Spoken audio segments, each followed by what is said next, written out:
النهار في الليل وهو عليم بذات الصدور. الحمد لله الذي له ملك السماوات والأرض وإلى الله ترجع الأمور. أما بعد فأعوذ بالله من الشيطان الرجيم.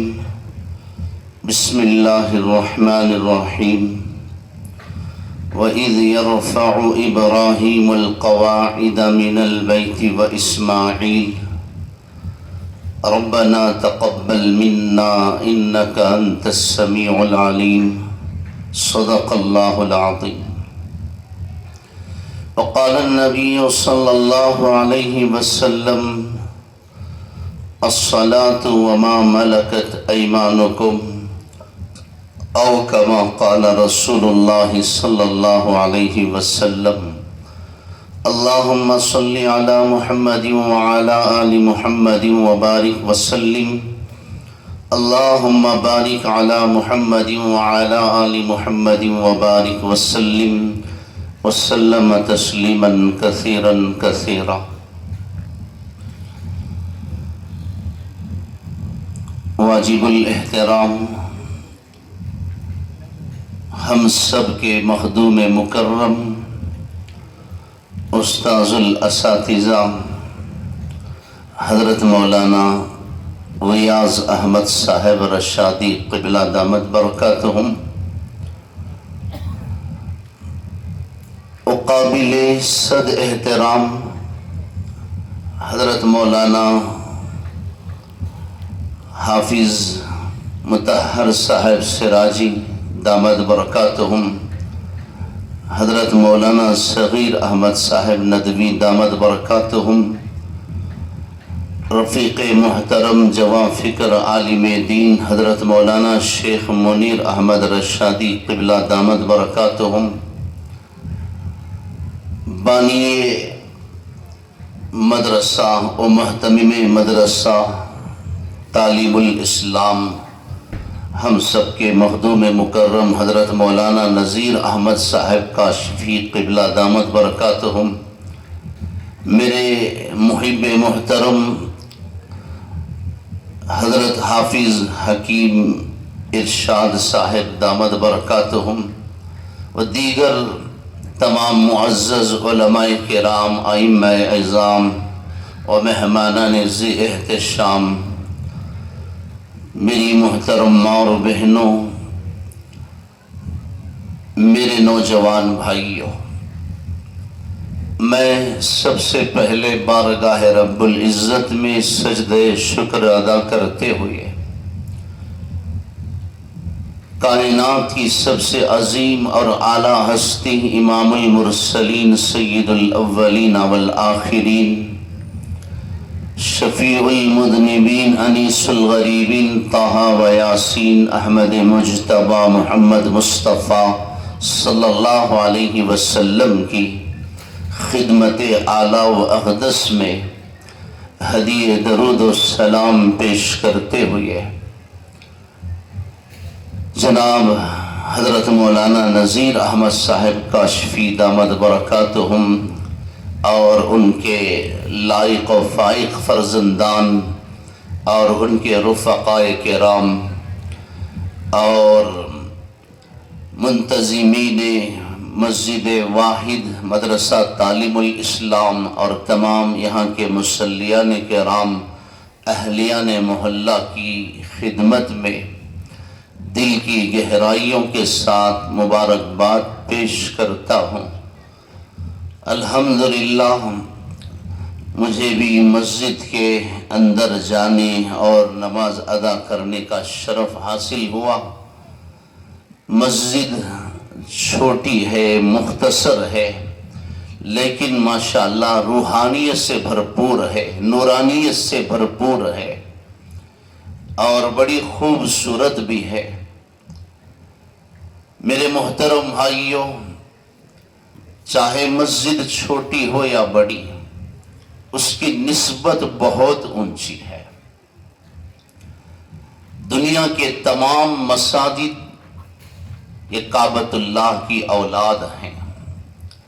یہ جنت کا مقام ہے، یہ ریاض الجنہ ہے۔ اسی طرح دنیا کے تمام مدارس، مدرسہ دار الارقم اور اصحاب صفہ کی اولاد ہیں۔ قیامت کے دن اللہ تبارک و تعالی ان تمام مساجد کو جنت کا حصہ بنائے گا۔ مساجد کی یہ زمین، یہ حصہ، یہ ایسا محفوظ حصہ ہے، یہ وہ مقدس مقام ہے۔ میرے بھائیوں، قیامت کا زلزلہ، ان زلزلۃ الساعۃ شیء عظیم، وہ زلزلہ بھی اس عمارت کو توڑ نہیں سکتا، اس جگہ اور اس مقام کو ویران نہیں کر سکتا۔ قیامت ہر عمارت پر آئے گی، لیکن اللہ کے گھروں پر قیامت نہیں آئے گی۔ اللہ قیامت کے دن ان مساجد کو اٹھا کر جنت کا اسے حصہ بنائیں گے۔ بڑے مبارکباد کے قابل ہیں، قابل فخر، قابل رشک ہیں وہ احباب جنہوں نے بھی اس کی تعمیر میں اور اس کے سجانے میں، اس کی ترقی میں حصہ لیا ہے۔ میں اللہ سے ان کی ان خدمات جلیلہ کی قبولیت کی دعا کرتا ہوں، اور آپ حضرات کو جنہوں نے بھی اس میں حصہ لیا ہے، میں یقین دلاتا ہوں کہ اللہ تبارک و تعالیٰ نے آپ سے وہ عظیم کام لیا ہے جو کام اللہ نے انبیاء علیہم السلام سے لیا۔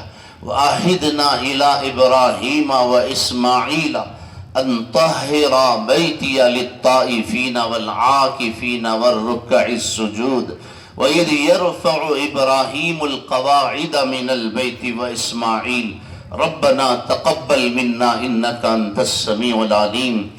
اللہ نے آپ سے معمار کعبہ حضرت ابراہیم علیہ السلام اور حضرت اسماعیل علیہ السلام، ان مقدس باپ بیٹے سے جو کام لیا تھا، جو عظیم خدمت لی تھی، اللہ نے آپ سے وہ کام لیا ہے۔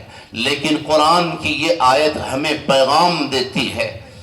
حضرات مفسرین کرام لکھتے ہیں کہ دیکھو، حضرت ابراہیم اور اسماعیل علیہ السلام نے باپ بیٹے نے کعبۃ اللہ کی تعمیر کی، تعمیر مکمل ہو گئی تو باپ بیٹے دونوں سجدہ شکر ادا کرتے ہوئے، سجدہ ریز ہو کر اللہ کی بارگاہ میں اس کی قبولیت کی دعا مانگتے ہیں۔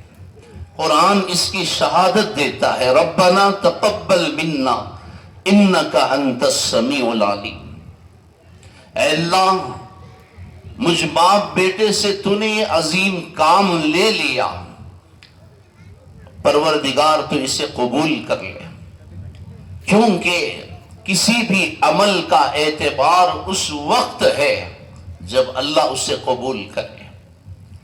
میرے بھائیوں، قرآن کی اس آیت کی روشنی میں میں مولانا اور ان کے تمام رفقا سے گزارش کروں گا کہ دیکھیے، مسجد واحد مسجد حرام اور کعبۃ اللہ سے بڑھ کر نہیں ہے، اور اسے تعمیر کرنے والے ابراہیم اور اسماعیل سے بھی بڑھ کر نہیں ہے۔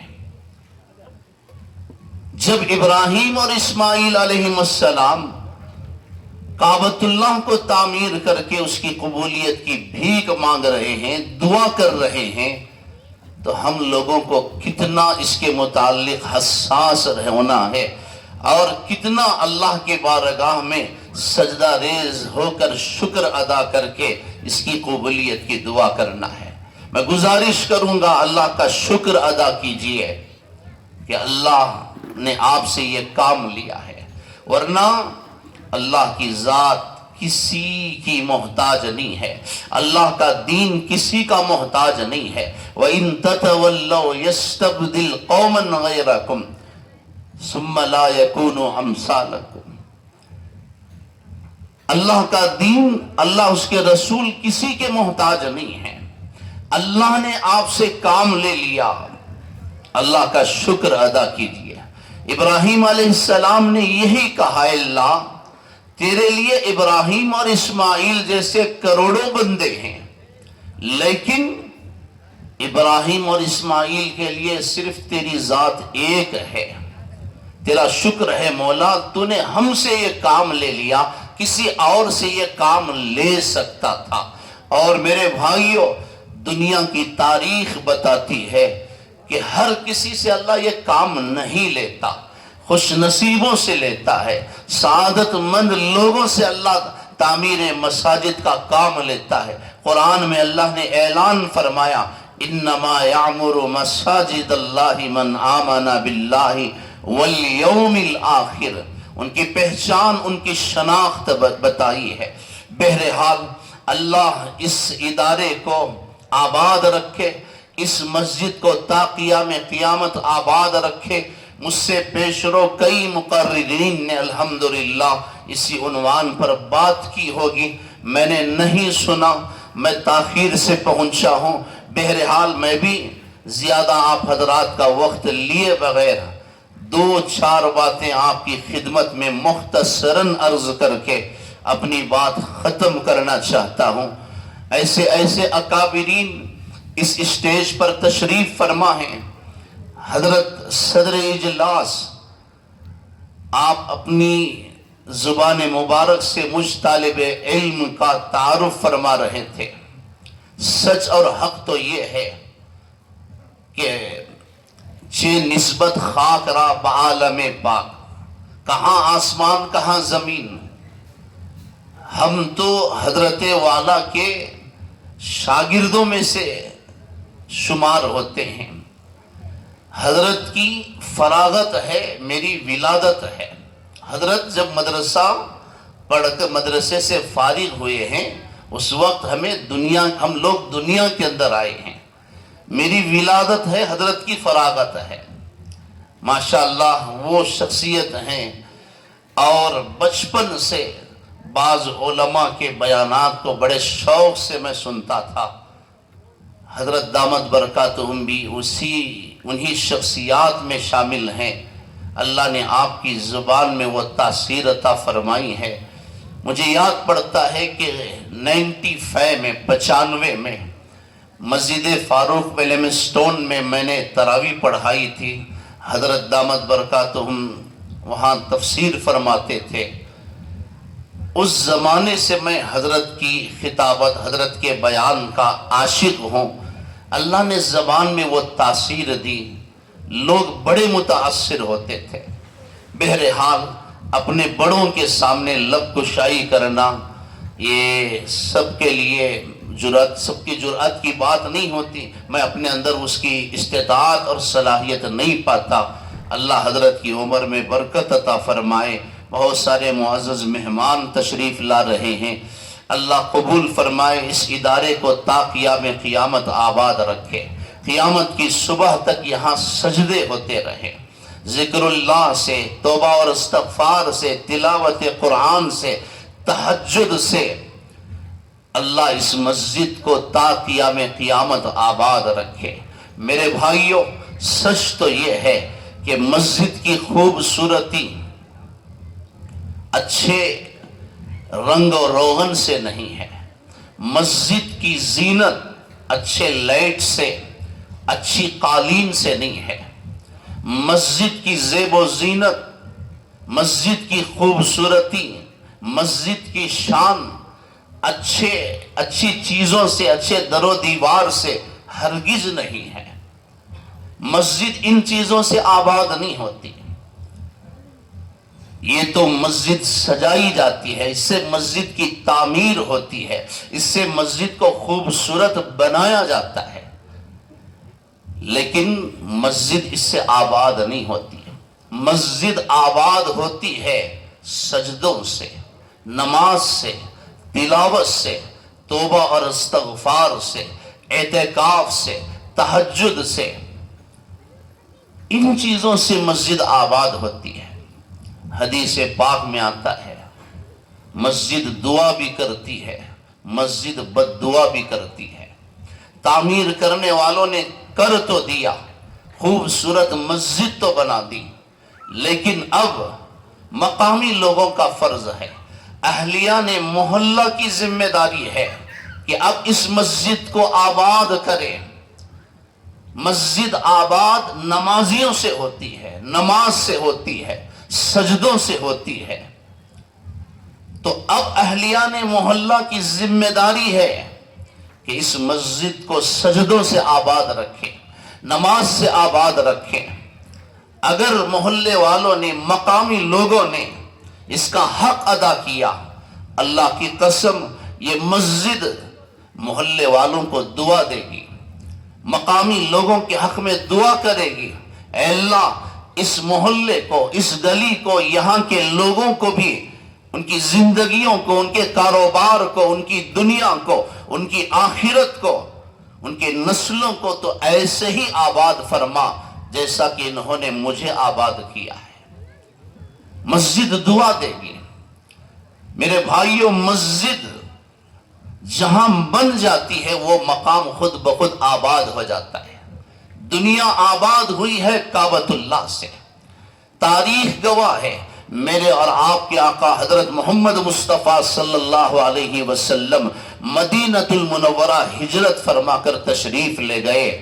سب سے پہلا کام آپ نے، دنیا جانتی ہے، تاریخ گواہ ہے، قرآن شاہد ہے کہ آپ کے خود کے رہنے کے لیے گھر کا انتظام نہیں تھا، صحابہ کرام کو سر چھپانے کے لیے چھت کا انتظام نہیں تھا، ازواج مطہرات کے لیے رہنے کے لیے مقام نہیں تھا، کوئی ٹھکانہ نہیں تھا۔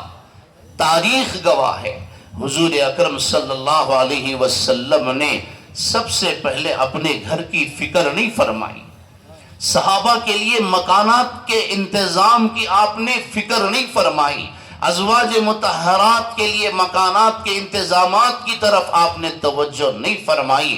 پہلا کام کیا ہے، لَمَسْجِدٌ أُسِّسَ عَلَى التَّقْوَى مِنْ أَوَّلِ يَوْمٍ أَحَقُّ أَن تَقُومَ فِيهِ۔ سب سے پہلے آپ نے مسجد قباء کی تعمیر فرمائی، مسجد نبوی کی تعمیر فرمائی، امت کو پیغام دیا، دیکھو جب تم اللہ کے گھر کو آباد کرو گے، خود بخود تمہارا شہر آباد ہوگا، تمہارے محلے آباد ہوں گے، تمہارا کاروبار آباد ہوگا، تمہارے کھیت کھلیان جائیداد باغات آباد ہوں گے، تمہاری زندگیاں آباد ہوں گی، تمہاری نسلیں آباد ہوں گی۔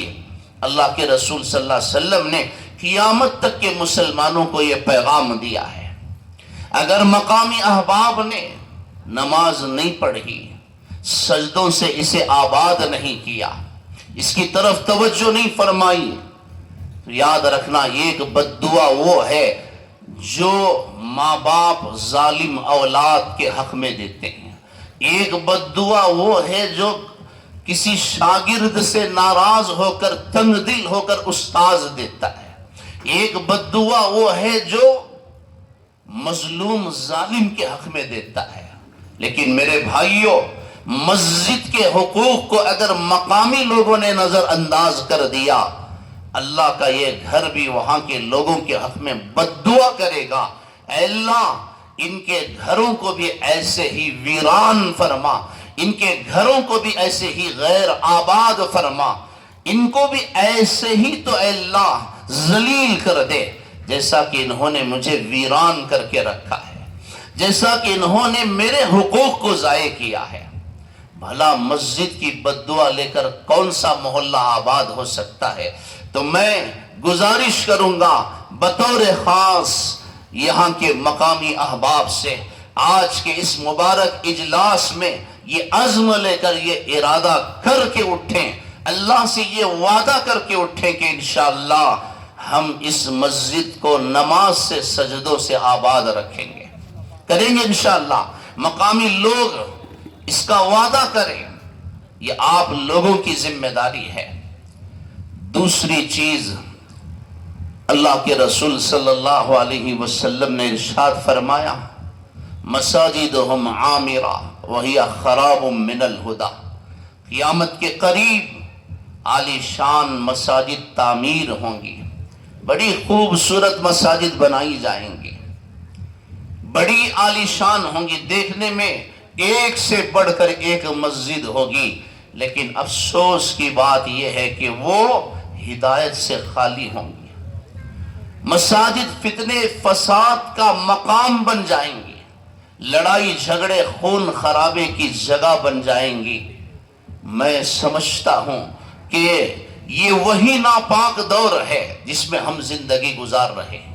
میرے بھائیوں، یہ آج کی سچائی ہے، یہ آج کی کڑوی حقیقت ہے کہ آج ہم نے مساجد میں لڑائی جھگڑے شروع کر دیے، عہدوں کے لیے لڑنا، صدر سیکریٹری کے عہدے کے لیے لڑنا، ممبر بننے کے لیے لڑنا، مساجد کو اپنے مفاد کے لیے استعمال کرنا، مساجد کے اندر سیاست کرنا، مساجد کے اندر آ کر حکم چلانا۔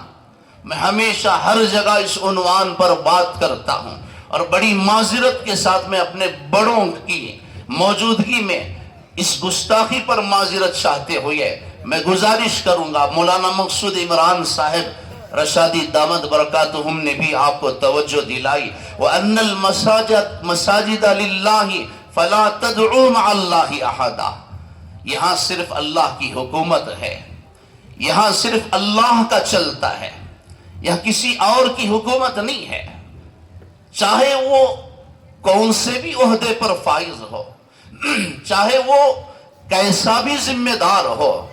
قرآن اور حدیث کی روشنی میں میں ضرور کہوں گا، مسجد میں جانے سے پہلے جہاں ہم لوگ اپنے جوتے چپل چھوڑ کر جاتے ہیں، معاف کیجئے، اپنی حیثیت کو بھی، اپنی اوقات کو بھی، اور اپنی دولت کو بھی، اور اپنے عہدے اور منصب کو بھی انہی چپلوں اور جوتیوں کے ساتھ باہر چھوڑ کر اللہ کے گھر میں جانا، اپنے پاور کا غلط استعمال نہ کرنا، اللہ کے گھر میں جا کر حکومت چلانا، روبداری کرنا اور خادموں پر ظلم کرنا، خدا را اس سے باز آئیے، اپنی حیثیت کو وہیں چھوڑ کر جائیے جہاں آپ چپل چھوڑتے ہیں۔ یہی اس مقام کا ادب ہے اور اس کا تقاضا بھی ہے۔ آج کل بہت سارے لوگ یہاں پر آ کر حکم چلانے کی بڑی کوشش کرتے ہیں، کبھی ائمہ پر ظلم، کبھی مؤذنین پر ظلم، کبھی مسجد کے خادموں پر ظلم، جس کی کوئی اوقات نہیں، جس کی کوئی حیثیت نہیں، جس کے جیب میں چائے پینے کے 10 روپے نہیں ہوتے، جس کا گھر میں بیوی کے پاس بھی کچھ نہیں چلتا، وہ بھی یہاں آ کر آنکھیں دکھانے لگتا ہے، وہ بھی یہاں آ کر سینہ تان کر سب کو ڈرانے لگتا ہے۔ خدا را اللہ کا خوف کیجئے، اللہ سے ڈریے۔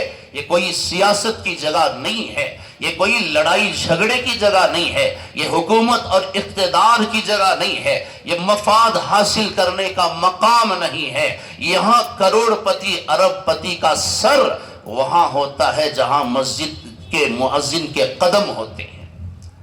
ایک ہی صف میں کھڑے ہو گئے محمود و ایاز، نہ کوئی بندہ رہا نہ کوئی بندہ نواز۔ میرے بھائیوں، یہ اللہ کا گھر ہے، اس کے ادب کا تقاضا یہ ہے، یہاں آپ کی نظریں بھی نیچے ہونی چاہیے، آپ کی آواز بھی بالکل پست ہونا چاہیے۔ یہ ادب کا سب سے اعلیٰ مقام ہے۔ بہت سارے لوگوں کو ہم نے دیکھا ہے، شکایتیں سن رہے ہیں، اور آج کل بہت زیادہ مساجد سیاست کے اڈے بنتے جا رہے ہیں، اور غیر غیرت لوگوں کے محفوظ مقامات بنتے جا رہے ہیں۔ میں زیادہ تفصیل میں نہیں جانا چاہتا، اس عنوان پر گھنٹوں بات ہو سکتی ہے، یہ کڑوی حقیقت ہے۔ اگر کسی کو برا لگے تو معاف کرنا، ان باتوں کا اظہار کرنا ضروری ہے۔ یہ بھی دین کا حصہ ہے، یہ بھی شریعت کا حصہ ہے، یہ بھی وقت کا تقاضا ہے کہ ہمارے بھائیوں کو ہم سمجھائیں، ان کی آنکھیں کھولیں، چونکہ پتہ نہیں ہوتا، علم نہیں ہوتا، جانتے نہیں، نادانی میں ان سے ایسی غلطیاں ہو جاتی ہیں۔ تو اللہ کے گھر کو ان چیزوں سے پاک رکھیں۔ بڑے افسوس کی بات ہے، اس حقیقت کا اظہار کرتے ہوئے مجھے کوئی جھجک نہیں ہے، آج کل عہدوں کے لیے لڑتے ہوئے کتنے مساجد کے معاملات عدالتوں کے اندر ہیں۔ میں ایک مسجد کو، شہر کی بڑی مسجد کو جانتا ہوں، 2 کمیٹیاں ہیں، 2 چندے ہوتے ہیں اور 2 کمیٹیاں دونوں طرف حکم چلاتی ہیں۔ اب بیچارے خادم کیا کریں؟ اللہ کی قسم، ایسے لوگ قیامت کے دن مجرم بنا کر اٹھائے جائیں گے، اللہ کی پکڑ اور اس کی گرفت میں آئیں گے۔ اللہ کے گھر میں اپنے عہدوں کا غلط اور ناجائز استعمال نہ کیا جائے، اللہ کے گھر کو اپنے مفاد کے لیے استعمال نہ کیا جائے۔ یہ سجدے کا مقام ہے، یہ تلاوت کی جگہ ہے، یہاں دنیا بھی آباد ہوتی ہے، یہاں آخرت بھی آباد ہوتی ہے۔ میں آخری بات کہہ کر اپنی بات ختم کرتا ہوں۔ مولانا نذیر احمد صاحب کاشفی دامت برکاتہم نے ماشاءاللہ اسی سنت کو، اسی اصول کو سامنے رکھا۔ اللہ کے رسول صلی اللہ علیہ وسلم نے جہاں مسجد نبوی کی تعمیر فرمائی، وہاں پر آپ نے اصحاب صفہ کا بھی آپ نے قیام عمل میں لایا۔ ایک طرف نمازی مصلی نماز پڑھتے تھے، دوسری جانب مدرسے کے طلبہ قرآن پڑھتے تھے۔ یہ 2 چیزیں، یہ سلسلہ قیامت تک چلے گا اور چلتے رہنا چاہیے۔ یہ اللہ کے رسول صلی اللہ علیہ وسلم کی عظیم سنت ہے۔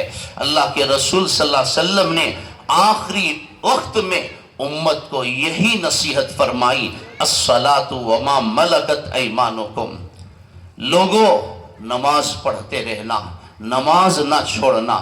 اللہ کے رسول صلی اللہ علیہ وسلم کی زبان مبارک سے نکلا الجفا مل جفا، الجفا کل الجفا، ظالم ہے، ظالم ہے، ظلم ہے اس کا یہ عمل۔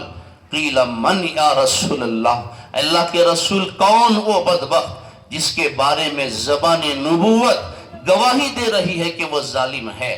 فرمایا من سمع النداء فلم یجبہ، ظالم ہے میری امت کا وہ، میری امت میں سے وہ بندہ وہ ظالم ہے جس نے اذان کی آواز سنی اور مسجد کو نماز کے لیے نہیں گیا۔ اللہ کے رسول صلی اللہ علیہ وسلم نے ظلم کی نسبت ایسے بندے کی طرف فرمائی ہے۔ اللہ کے رسول صلی اللہ علیہ وسلم بیمار ہیں، کھڑا ہوا نہیں جاتا، وضو فرماتے ہیں 7 مرتبہ، بے ہوش ہو جاتے ہیں، 8ویں مرتبہ وضو فرما کر 2 صحابہ کے کندھوں کا سہارا لے کر پیروں کو جھاڑتے ہوئے آپ مسجد تشریف لے جاتے ہیں، نماز ادا فرماتے ہیں، امت کو پیغام دینا چاہتے ہیں، دیکھو میں اللہ کا رسول امام الانبیاء ہوں، بیمار پڑا ہوں، مرض الموت میں ہوں، بلکہ نزع کی کیفیت میں مبتلا ہوں، اس حال میں بھی مجھے بھی نماز معاف نہیں ہے، بستر مرض میں بھی میں اللہ کے اس حق کی حفاظت کر رہا ہوں۔ کہیں تم صحت مند ہو کر، ہٹے کٹے ہو کر کہیں اس فریضے کو بھول نہ جانا، کہیں اللہ کے اس حق کو ضائع نہ کرنا۔ قیامت کے دن جنتی جہنم میں جا کر جھانک کر دیکھیں گے، بہت سارے لوگوں کو دیکھیں گے، پوچھیں گے انی مجرمین ما سلککم فی سقر، کیا وجہ ہے، کیا جرائم ہیں، کیا غلطیاں ہیں تمہاری، کیوں تم جہنم میں پہنچ گئے؟ پہلے جرم کا جو اقرار کریں گے، قرآن کہتا ہے قالوا لم نک من المصلین، ہمارا سب سے بڑا جرم یہ تھا کہ ہم نماز نہیں پڑھتے تھے۔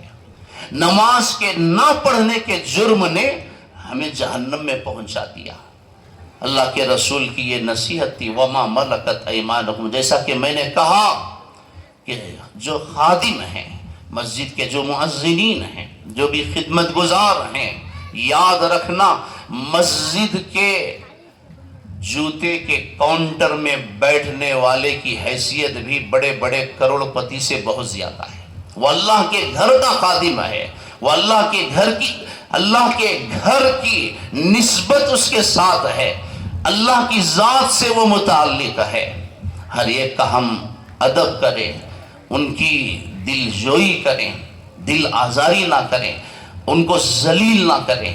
چھوٹی چھوٹی باتوں پر لوگوں کے سامنے ڈانٹنا، ڈپٹنا، ان کو ذلیل کرنا، ان کی توہین و تحقیر کرنا، یہ مسلمان کے یا مصلیان کرام کے شایان شان نہیں ہے۔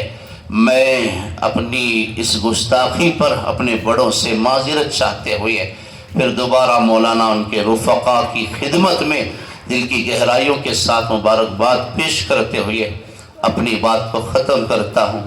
دعا کرتا ہوں کہ اللہ تعالیٰ اس گلستان کو ہمیشہ آباد رکھے، اللہ تعالیٰ اس مسجد کو تا قیامت آباد رکھے۔